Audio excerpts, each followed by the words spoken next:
السلام علیکم ورحمۃ اللہ وبرکاتہ۔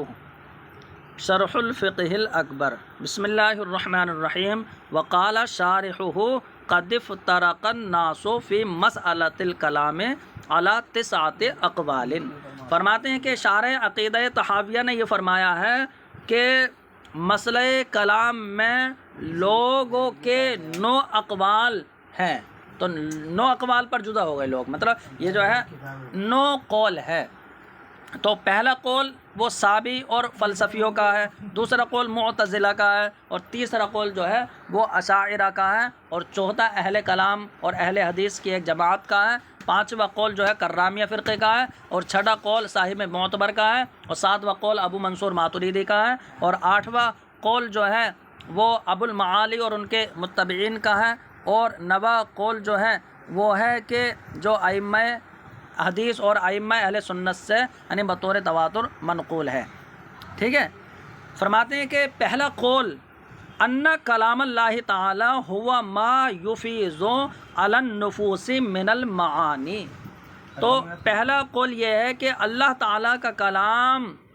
وہ معانی ہے، ہوا ما کا بیان ہے من المعانی، اللہ تعالیٰ کا کلام وہ معانی ہے کہ جن کا فیضان وہ نفوس پر فرماتا ہے۔ تو یعنی جن کا فیضان اللہ رب العزت دلوں پر فرماتا ہے، یعنی تو وہ اللہ رب العزت کا کلام ہے۔ اب اللہ رب العزت یہ جو دلوں پر فیضان فرماتا ہے، اما من العقل الفعال، یا تو یہ عقل فعال کے طرف سے ہوتا ہے بعض کے نزدیک، کہ بعض کہتے ہیں کہ عقل فعال جو ہے یہ کام کرتی ہے، اللہ تو معطل ہے، او من غیرہ، یا عقل فعال کے علاوہ کسی دوسری چیز کے ذریعے اللہ رب العزت جو ہے یہ فیضان فرماتا ہے، تو یہ صابیوں کا اور فلسفیوں کا قول ہے۔ وثانیھا، اور دوسرا قول یہ ہے کہ انہ مخلوق، کہ اللہ تعالیٰ کا کلام مخلوق ہے۔ تو اللہ کا کلام مخلوق ہے تو معتزلہ کہتے ہیں کہ جس کو اللہ رب العزت نے خلق فرمایا ہے اپنی ذات سے جدا کر کے۔ تو مطلب یہ ہے کہ متکلم بمعنی موجد اصوات و حروف فی الغیر لیتے ہیں یہ، کہ دوسری چیز میں جو اللہ رب العزت نے یعنی آوازوں کو، کلام کو موجود کیا ہے۔ تو یہ اللہ کا کلام مخلوق ہے کہ جس کا خلق اللہ رب العزت نے فرمایا اپنی ذات سے جدا کر کے، یہ معتزلہ کا قول ہے۔ وثالثھا، تیسرا قول یہ ہے کہ اللہ کا کلام معنی واحد ہے، کہ جو اس کی ذات کے ساتھ قائم ہے، اور وہ امر کی صورت میں ہے یا نہیں کی صورت میں، یا خبر کی صورت میں ہے، یا جو ہے وہ استخبار کی صورت میں ہے، یعنی حکایت بیان کرنا۔ ان عبر عنہ بالعربیہ، اگر اس کی تعبیر عربی میں ہے تو وہ قرآن ہے، اگر تعبیر یعنی عبریت یعنی عبرانی زبان میں ہے تو وہ توریت کی شکل میں ہے۔ وہذا قول ابن کلاب ومن وافقہ، اور یہ ابن کلاب اور ان کے موافقین جیسے کہ امام اشعری وغیرہ کا قول ہے۔ فرماتے ہیں چوتھا قول یہ ہے کہ انہ حروف و اصوات ازلیۃ مجتمعۃ فی الازل۔ فرماتے ہیں کہ اللہ تعالیٰ کا کلام وہ اس کی صفت نہیں ہے، اللہ تعالیٰ کا کلام وہ حروف اور آوازوں کا نام ہے جو ازلی ہیں اور ازل میں ہی جمع ہیں۔ تو یہ یعنی حروف و اصوات کو جو ہے ازلی مان لیتے ہیں، تو یہ اہل کلام اور اہل حدیث کی ایک جماعت کا قول ہے۔ فرماتے ہیں پانچواں قول یہ ہے کہ انہ حروف و اصوات، کہ اللہ تعالیٰ کا کلام وہ آواز اور حروف کا نام ہے، ٹھیک ہے، لیکن تکلم اللہ بہا، لیکن اللہ رب العزت نے ان کا تکلم فرمایا۔ تو جو چوتھا قول ہے انہوں نے ازلی مان لیا حروف و اصوات کو، اور پانچویں قول میں ازلی نہیں مانا بلکہ اللہ کے کلام کو حروف و اصوات مانا، جو حروف و اصوات کا تکلم بعد میں کیا، تو انہیں حادث مانا۔ تو حروف و اصوات کا تکلم اللہ رب العزت نے بعد میں کیا، بعد علم یکن متکلما، یہ بعد اس کے کہ وہ پہلے متکلم نہیں تھا، تو پہلے وہ متکلم نہیں تھا، جب اس نے حروف و اصوات کا تکلم فرمایا تب جو ہے وہ متکلم بنا، تو انہوں نے جو ہے حادث مانا، یہ کرامیہ کہتے ہیں کہ اللہ کی صفات کو حادث کہتے ہیں، یہ کرامیہ وغیرہ کا قول ہے۔ وسادسھا، چھٹا قول یہ ہے کہ ان کلامہ یرجع الی ما یحدثہ من علمہ و ارادتہ القائم بذاتہ۔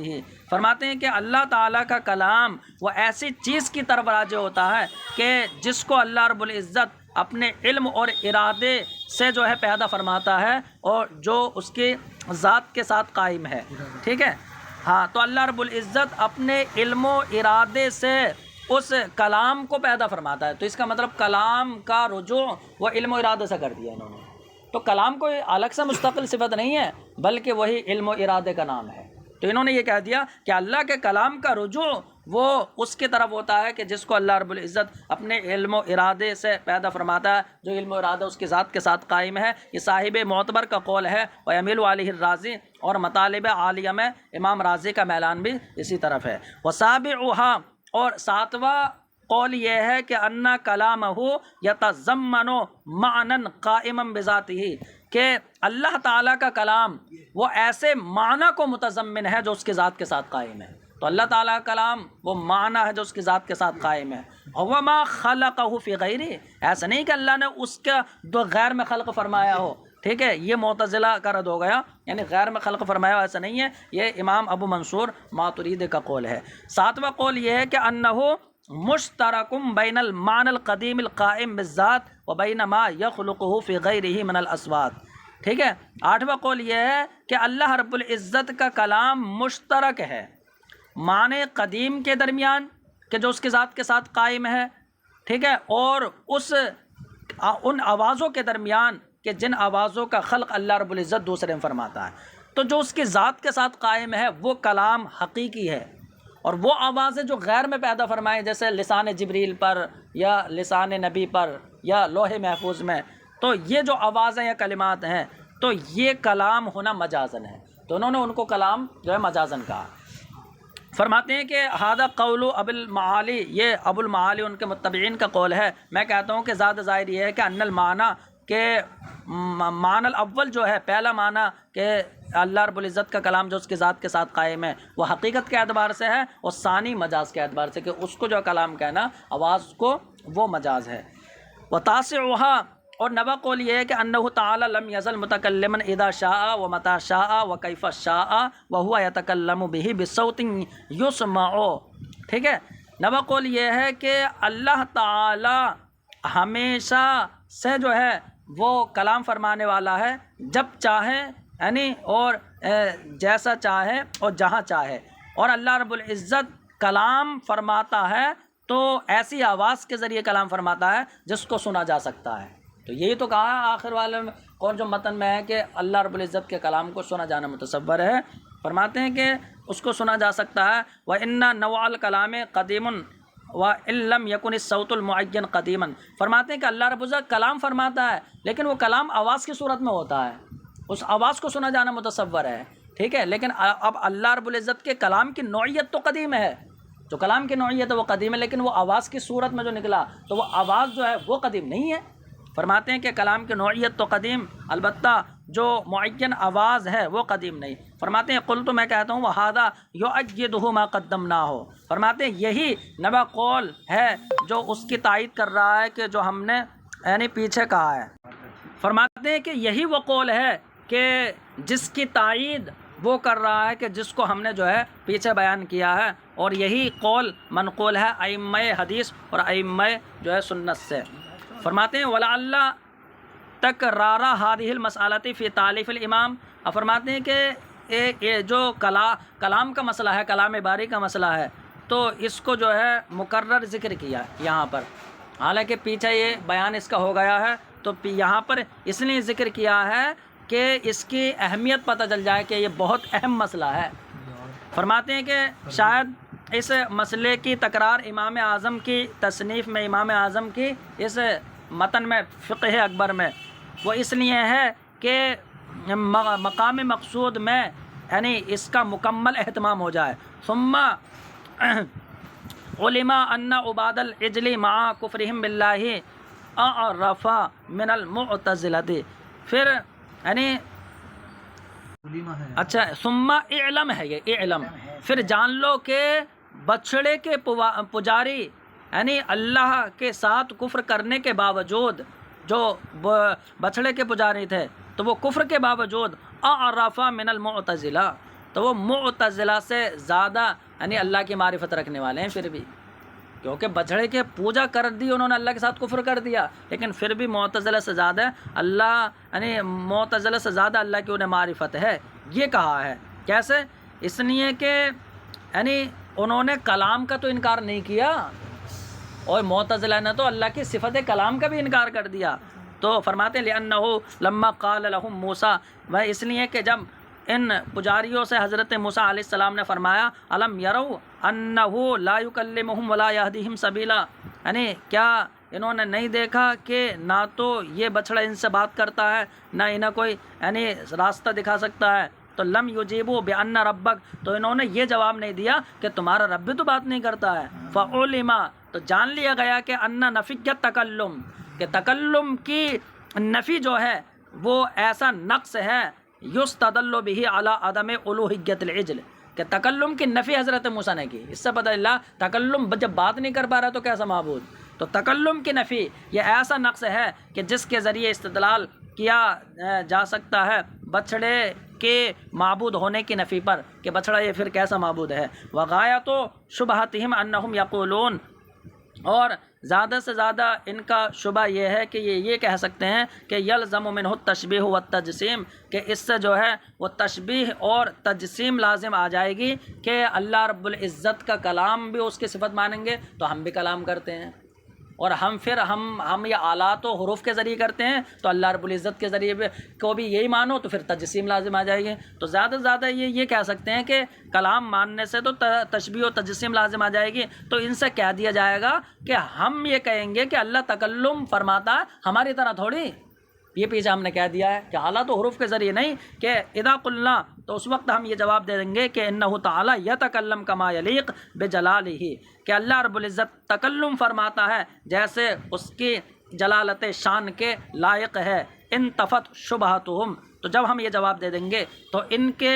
یہ رقیق شبہات بھی جو ہے منتفی ہو جائیں گے. وَلَقَدْ قَالَ بَعْضُهُمْ لِأَبِي عَمْرِ بْنِ الْعَلَا، ٹھیک ہے، احادث سبعات من القراء، فرماتے ہیں اور ابو عمر ابن علا سے بعض لوگوں نے کہا. تو ابو عمر کون ہے؟ جو قرائے سبع میں سے ایک ہیں، ابو عمر، ٹھیک ہے. تو قرائے سبع میں سے جو ابو عمر ہیں ان سے جو ہے بعض معتزلیوں نے یہ کہا کہ تو کسی معتزلی نے یہ کہا کہ ارید ان تقرأ وکلم اللہ موسیٰ، کہ میں یہ چاہتا ہوں کہ آپ وکلم اللہ موسیٰ میں اس میں جلالت کو نصب کے ساتھ پڑھو، وکلم اللہ موسیٰ. میں یہ چاہتا ہوں کہ آپ ایسے پڑھیں بالنصب اسم اللہ، یعنی اسم اللہ کو نصب دے کر، لیکون موسیٰ هو المتکلم للہ سبحانہ وتعالی، تاکہ متکلم موسیٰ بنے اللہ رب العزت نہیں. یہ معتزلے کہنا چاہ رہے ہیں کیونکہ اللہ رب العزت کے لیے صفت کلام تو نہیں مانتے ہیں یہ. فرماتے ہیں فقال لہ ابو عمر، تو حضرت ابو عمر بصری نے اس معتزلی سے فرمایا کہ انی قرأت هذه الآیۃ کذا، کہ یعنی چلا جا یہاں سے، اٹھ جا، میں تو اس آیت کو ایسے ہی پڑھوں گا. وکیف تصنع، اگر بات یہ ہے تو پھر ولما جاء موسیٰ لمیقاتنا وکلمہ ربہ میں ربہ کو نصب پڑھ کے دکھاؤ، پھر فاعل کون بنے گا؟ فرماتے ہیں کہ پھر کیسے تو کرے گا ولما جاء موسیٰ لمیقاتنا وکلمہ ربہ میں، تو یہاں کیسے تو نصب دے گا؟ فبہت المعتزلی، تو اب معتزل جو ہے حق کا بکا رہ گیا. فرماتے ہیں ثم افضل نعیم الجنت رؤیت وجہہ وسماع کلامہ، فرماتے ہیں کہ پھر جنت کی سب سے افضل نعمت وہ اللہ رب العزت کا دیدار ہے اور اس کے کلام کا سننا ہے. فانکار ذالک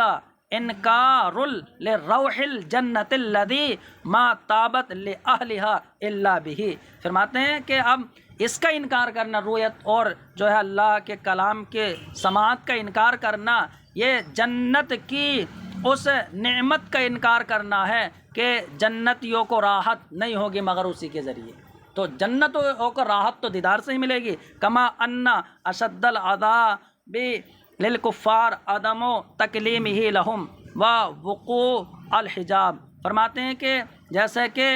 سخت ترین عذاب کفار کو یہ ہوگا کہ اللہ ان سے تکلم نہ فرمائے گا اور پھر حجاب ڈل جائے گا. کما اخبر عنہم، جیسے کہ اللہ رب العزت نے ان کے بارے میں خبر دی، ولا یکلمہم اللہ یوم القیامہ، کہ اللہ رب العزت قیامت میں ان سے تکلم نہ فرمائے گا. ای تکلیم مطلب غضب کا کلام تو ہوگا، عزت کا کلام نہ فرمائے گا۔ وقال فی آیت اخری لہم، اور دوسری آیت میں اللہ رب العزت نے ان کے متعلق فرمایا اخسؤوا فیہا ولا تکلمون، کہ تم جہنم میں ہی جو ہے خائب و خاسر ہو کر پڑے رہو، اس میں ہی رسوا رہو۔ ولا تکلمونی، تو اور مجھ سے بات تک نہ کرو۔ اور وبقولہ تعالی، اور اللہ رب العزت نے اپنے اس قول سے فرمایا کلا انہم عن ربہم یومئذ لمحجومون، کہ سنو بے شک یہ لوگ اس دن اپنے رب کی طرف سے حجاب میں ہوں گے، یہ رب کا دیدار بھی نہ کر پائیں گے۔ وَأَمَّا اسْتِدْلَالُهُمْ بِقَوْلِهِ سُبْحَانَهُ اللَّهُ خَالِقُ كُلِّ شَيْءٍ، فرماتے ہیں اور ان معتزلیوں کا جو ہے یہ استدلال ہے کہ اللہ کے اس قول سے کہ اللہ ہر چیز کا خالق ہے۔ تو دیکھو معتزلہ یہ استدلال کرتے ہیں کہ انہیں کلام کی نفی کرنا ہے، تو کہتے ہیں دیکھو اللہ خالق کل شے، اللہ ہر چیز کا خالق، قرآن بھی شے تو قرآن کا بھی خالق، قرآن اس کا کلام تو کلام مخلوق، یعنی اس کی صفت نہیں۔ تو یہ ان کا استدلال کرنا یہ بڑا عجیب ہے، ٹھیک ہے، کیونکہ انہوں نے اللہ رب العزت کی جو صفت ہے تو اسے تو مخلوق کہہ دیا، اور جو بندوں کے افعال ہیں تو جو ہے وہ اللہ رب العزت کا مخلوق نہیں کہتے ہیں، بلکہ کہتے ہیں بندے اپنے افعال کے خود خالق ہیں۔ تو ان پر بڑا تعجب ہے۔ فرماتے ہیں رہا معتزلہ کا اللہ کے قول سے استدلال کرنا کہ اللہ خالق و کل شے، کہ اللہ ہر چیز کا خالق، تو قرآن بھی شے ہے، فیکون داخلا فی عموم کل شے، تو یہ کل شے کے عموم میں داخل ہوگی تو قرآن بھی مخلوق ہو جائے گا۔ فرماتے ہیں کہ فمن اعجب العجب، تو یعنی کتنی تعجب کی بات ہے کہ وذالک ان افعال العباد کلھا عندہم غیر مخلوقۃ للہ تعالی، کہ بندوں کے تمام افعال ان کے نزدیک اللہ کی مخلوق نہیں ہے، بلکہ بندے ہی ان کا خلق کرتے ہیں، یعنی جمیعہا، یعنی بلکہ بندے ہی جو ہیں تمام افعال اختیاریہ کے خالق ہیں، ٹھیک ہے، لا یخلقہ اللہ تعالی، اللہ رب العزت ان کا خالق نہیں ہے، صرف افعال غیر اختیاریہ کا مانتے ہیں۔ تو تمام افعال اختیاریہ کا خالق بندے کو مانتے ہیں۔ فاخرجوها من عموم کل، تو اب انہوں نے کل کے عموم سے بندوں کے افعال کو تو نکال دیا، ارے وہ بھی تو داخل ہیں کہ ہر چیز کا خالق ہے، تو ان کے افعال کا بھی تو خالق ہے، تو کل کے عموم سے جو داخل تھا وہ نکال دیا، جو اللہ کی صفت داخل نہیں ہے وہ داخل کر رہے ہیں، ٹھیک ہے۔ فرماتے ہیں کہ انہوں نے کل کے عموم سے یعنی بندوں کے افعال کو تو نکال دیا، وَأَدْخَلُوا كَلَامَ اللَّهِ فِي عُمُومِهِ، اور اللہ کا کلام جو اس کی صفت ہے اسے کل کے عموم میں داخل کر دیا، مَعَ أَنَّهُ صِفَةٌ مِّن صِفَاتِ اللَّهِ، باوجود یہ کہ وہ اللہ کی صفت ہے، صفت کلام، اور اگر صفت کلام نہ ہو تو کسی مخلوق کا وجود بھی نہ ہوگا، کیونکہ یعنی کلمہ کن سا ہوتا ہے نا، یہ جنہوں نے جو ہے صفت کلام کی تعبیر مانا ہے اسے۔ فرماتے ہیں کہ باوجود یہ کہ کلام اللہ کی صفت ہے جس کے ذریعے یعنی مخلوق اشیاء ہوتی ہیں، جن کے ذریعے اشیاء کا وجود ہوتا ہے، اذ بامرہ تکون کل المخلوقات، کیونکہ اللہ رب العزت کے حکم اور امر ہی سے تو تمام مخلوقات کا وجود ہوتا ہے، کہ اللہ رب العزت نے فرمایا والشمس والقمر والنجوم مسخرات بامرہ الا لہ الخلق والامر، کہ سورج اور چاند اور ستارے تمام یہ یعنی اللہ رب العزت کے زیر حکم ہیں، تمام اس کے حکم پر مسخر ہیں، اس کے حکم سے چلتے ہیں۔ سنو اللہ رب العزت کے لیے ہی صفت خلق ہے اور اسی کا حکم ہے۔ وفرق بین الخلق والامر، تو دیکھو یہاں اللہ رب العزت نے خلق اور امر میں جو ہے فرق بیان کر دیا، کہ یعنی خلق بھی اس کی صفت ہے اور امر بھی اس کی صفت ہے، تو خلق اور امر کے درمیان اللہ رب العزت نے تفریق بیان کی، یعنی وَتَرَدَ بَاطِلَهُمْ أَن تَكُونَ جَمِيعُ صِفَاتِهِ تَعَالَى مَخْلُوقَةً، اور اللہ رب العزت نے ان کے باطل عقیدے کا رد کر دیا کہ اللہ کی تمام صفتیں مخلوق ہیں، تو اللہ رب العزت کی تمام صفتوں کے مخلوق ہونے کا جو ان کا باطل عقیدہ تھا انہیں رد کر دیا، جیسے کہ علم و قدرت وغیرہ، یہ تمام صفت جو ہیں وہ مخلوق نہیں ہیں بلکہ جو ہے اللہ رب العزت کی صفت ہیں۔ فرماتے ہیں کہ فذالک صریح کفر، اور یہ صریح کفر ہے کہ اللہ رب العزت کی تمام صفت کو مخلوق کہنا، فإن علمہ شیء وقدرتہ شیء وحیاتہ شیء، تو فرماتے ہیں کہ یعنی کل کے عموم میں داخل کر کے تمام کو مخلوق کہنا تو یہ صریح کفر ہو جائے گا۔ کیسے اس لیے کہ اللہ کا علم بھی تو شے ہے، اللہ کی قدرت بھی شے ہے، اس کی حیات بھی شے ہے۔ فَيَدْخُلُ ذَلِكَ فِي عُمُومِ کل فرماتے ہیں تو اب یہ تمام کل کے عموم میں داخل ہو جائیں گے۔ یہ کل ہے، کل کے عموم میں سب داخل ہو جائیں گے، تو اس کا مطلب اللہ کی ذات بھی تو پھر مخلوق ہو جائے گی، حیات۔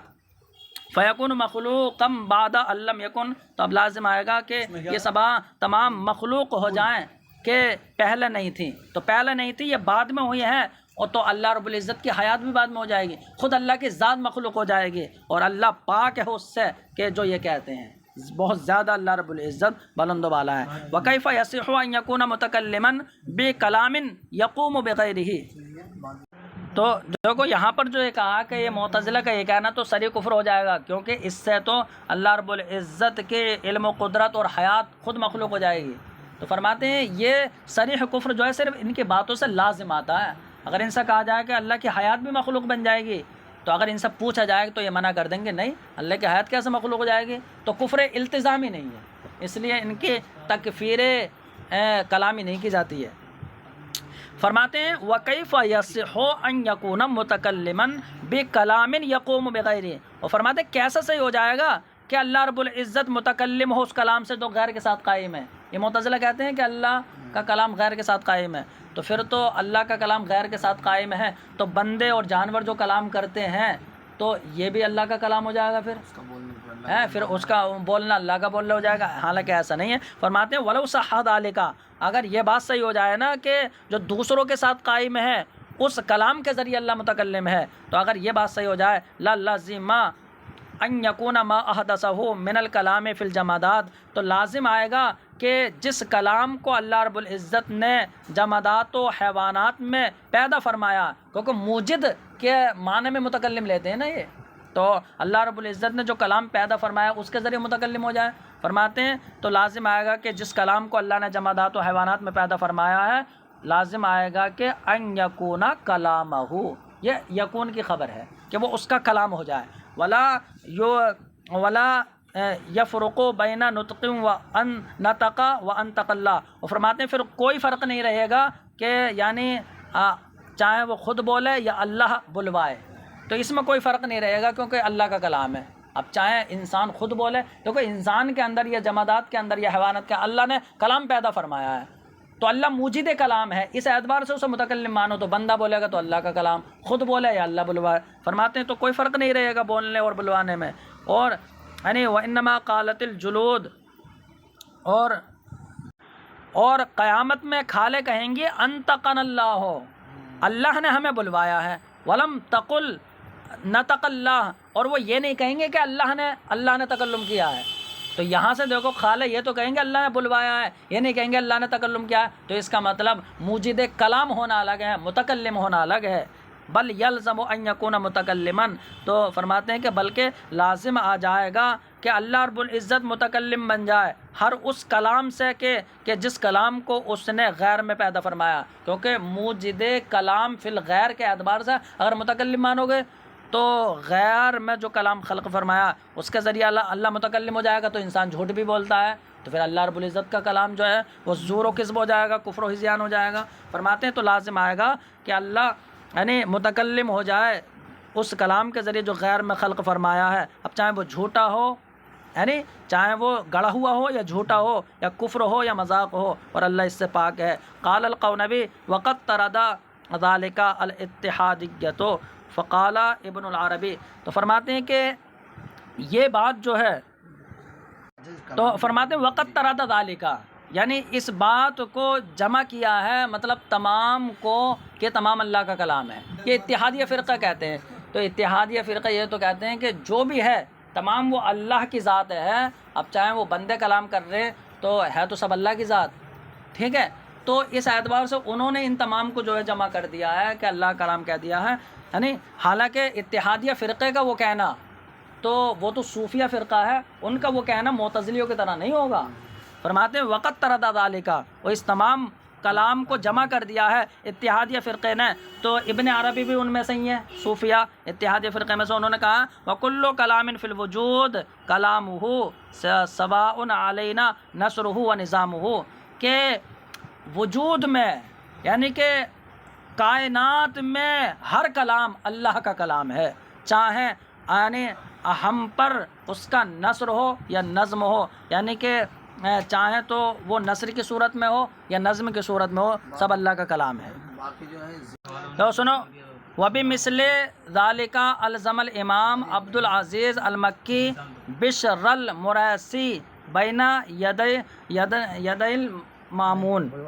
بعد ان تکلم معه ملتزما اللہ یخرج عن نص التنزیل۔ فرماتے ہیں اور اسی کی مثل جو ہے وہ امام عبد العزیز مکی نے جو ہے بشر مریسی کو لاجواب کر دیا تھا مامون رشید کے یعنی دربار میں، تو یعنی لاجواب کر دیا تھا معتزلی کو، بشر مریسی کو لاجواب کر دیا تھا۔ کیسے؟ بعد ان تکلم، بعد اس کے کہ یعنی اس کے ساتھ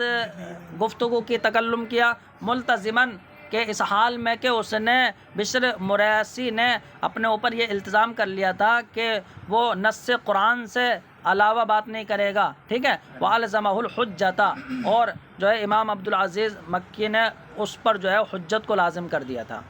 ٹھیک ہے، تو اس نے یہ التزام کیا تھا کہ وہ قرآن سے باہر بات نہیں کرے گا، ٹھیک ہے، اور تو اب فرماتے ہیں اس پر حجت کو لازم کیا، تو بشر مریسی نے کہا کہ اے امیر المؤمنین لیودع مطالبتی بنص التنزیل ویناظرنی بغیرہ، کہ اب چاہیں تو میرے مطالبے کو چھوڑ دیا جائے، نص قرآن کا جو میرا مطالبہ تھا کہ قرآن سے باہر بات نہیں ہوگی، یہ میرا مطالبہ ترک کر دیا جائے، اب یہ مجھ سے بات کر سکتے ہیں غیر قرآن سے بھی، مجھ سے مناظرہ کریں۔ فَإِن لَّمْ يَدَعْ قَوْلَهُ وَيَرْجِعْ عَنْهُ، تو اس نے کہا کہ اگر یہ اپنے قول کو نہ چھوڑیں اور اس سے رجوع نہ کریں، ٹھیک ہے، تو یعنی یہ خلق قرآن کا اقرار کر لیں گے ابھی، ٹھیک ہے، ابھی جو ہے خلق قرآن کا اقرار کر لیں گے، ورنہ تو میرا خون حلال ہے اگر میں ہار جاؤں۔ تو عبد العزیز مکی نے کہا، تو اس نے کہا کہ یہ اپنی بات سے رجوع کر لیں گے اور خلق قرآن کے بھی قائل ہو جائیں گے، اگر جو ہے نہ قائل ہوں میں ہار جاؤں تو میرا خون حلال ہے۔ تو عبد العزیز مکی نے فرمایا کہ تسألنی او اسألک، کہ تم مجھ سے سوال کرے گا یا میں پوچھوں؟ تو بشر مریسی نے کہا انت، آپ ہی پوچھ لیجئے، وطمع فیّ، اور اس نے میرے بارے میں لالچ کیا کہ میں جو ہے پوچھوں پہلے۔ قالا، کہتے ہیں کہ فقلت لہ، تو میں نے اس سے کہا کہ یلزمک واحدۃ من ثلاث لا بد منہا، کہ 3 چیزوں میں سے کسی ایک کا اقرار کرنا تجھ پر لازم ہے، کہ ایک بات کو ماننا پڑے گی، اما ان تقول ان اللہ خلق القرآن فی نفسہ، یا تو اس بات کو مان کے یعنی کہ اللہ رب العزت نے قرآن کا خلق اپنی ذات میں فرمایا ہے، تو اپنی ذات میں قرآن کا خلق فرمایا ہے،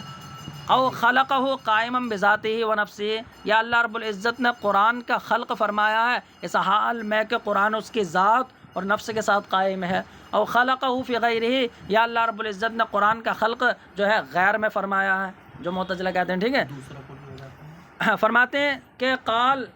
تو راوی نے کہا کہ اقول، یعنی میں اقول خلقہ کما خلق الاشیاء، تو کہتے ہیں کہ بشر مریسی نے یہ کہا کہ اقول، میں یہ کہتا ہوں کہ خلقہ کما خلق الاشیاء، کہ اللہ رب العزت نے قرآن کا خلق ایسا فرمایا جیسے دیگر تمام چیزوں کا خلق فرمایا، وحادہ عن الجواب، اور اس نے ہٹ کر جواب دیا، یعنی جو جواب دینا چاہیے اس نے ان جواب سے ہٹ گیا۔ تو مامون رشید نے کہا کہ اشرح انت هذه المسألة ودع بشرا، کہ تم جو ہے اس مسئلے کی وضاحت کر دو اور بشر مریسی کو چھوڑ دو، فقد انقطع، کہ وہ اپنی بات سے ختم ہو گیا، وہ اس نے بات کو جو ہے ختم کر دیا، ہار گیا وہ۔ تو عبد العزیز مکی نے کہا کہ ان قال، اگر بشر مریسی یہ کہہ دیتا کہ خلق کلامہ فی نفسہ، کہ اللہ رب العزت نے اپنے کلام کا خلق اپنے نفس میں فرمایا، تو خلق فرمایا یہ ہو جاتا نا، تینوں قول باطل ہیں کیونکہ تینوں میں خلق آ رہا، اللہ نے اپنی کسی صفت کو بھی خلق نہیں فرمایا، وہ تو بتقاضۂ ذات بالایجاب ہیں۔ فرماتے تو یہ بھی محال ہو جاتا، لأن اللہ لا یکون محلا للحوادث، اس لیے کہ اللہ رب العزت نے اپنے کلام کا خلق اپنی ذات میں فرمایا ہے، تو خلق فرمایا تو حادث چیز کا اس کی ذات کے ساتھ ہونا لازم آتا، تو اس کے ذات محل حوادث ہو جاتی ہے، اللہ رب العزت محل حوادث نہیں۔ ولا یکون منہ شیئا مخلوقا، اور نہ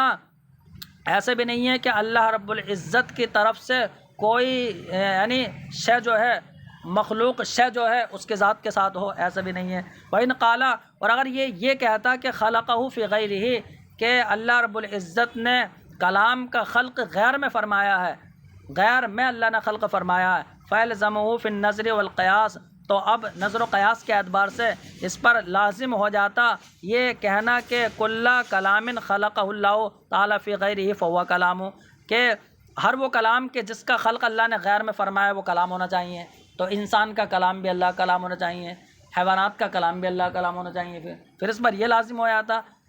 وَإِنْ قَالَ خَلَقَهُ قَائِمًا بِنَفْسِهِ وَذَاتِهِ فَهَذَا مُحَالٌ، اور اگر یہ کہتا کہ اللہ نے کلام کا خلق فرمایا اس حال میں کہ کلام اس کے نفس اور ذات کے ساتھ قائم ہے، تو نفس اور ذات کے ساتھ قائم ہے یہ تو بات ٹھیک ہے، لیکن خلق فرمایا ہے یہ محال ہے۔ لأن الکلام لا یکون من متکلم، اس لیے کہ کلام تو متکلم کی طرف سے ہی ہوتا ہے، جیسا کہ ارادہ اسی کی طرف سے ہوتا ہے جو ارادہ کرے، اور علم اسی کی طرف سے ہوتا ہے کہ جو عالم ہو، ٹھیک ہے۔ ولا یعقل کلام قائم بنفسہ، اور یہ متصور یعنی متصور نہیں ہے کہ کلام اللہ کی ذات کے ساتھ قائم ہو اور پھر وہ بالذات جو ہے وہ تکلم کرے۔ کیوں؟ اس لیے کہ دیکھو اللہ رب العزت کی ذات کے ساتھ جو قائم کلام ہے اس کا خلق بھی تو کلام سے فرمائے گا، تو اللہ رب العزت کا اس کا خلق فرمائے گا تو کلام سے فرمائے گا، کلام ابھی ہے نہیں تو خلق پھر کیسے ہو گیا؟ تو فرماتے ہیں کہ یعنی یہ متصور نہیں ہے کہ جو کلام اس کی ذات کے ساتھ قائم ہے بالذات اسی کے ذریعے یعنی اس نے تکلم فرمایا، تو کیسے تکلم فرما رہا جب وہ پہلے نہیں تھا؟ فَلَمَّا اسْتَحَالَ مِنْ هَذِهِ الْجِهَاتِ أَنْ يَكُونَ مَخْلُوقًا، تو جب ان تمام اعتبار سے کلام کا مخلوق ہونا محال ہو گیا تو جان لیا گیا کہ انہ صفۃ للہ، کہ کلام وہ اللہ تعالیٰ کی صفت ہے۔ وہذا مختصر من کلام الامام عبد العزیز فرماتے ہیں کہ جیسا کہ حیادہ میں امام عبد العزیز کے کلام سے جو ہے یہ بطور اختصار منقول ہے۔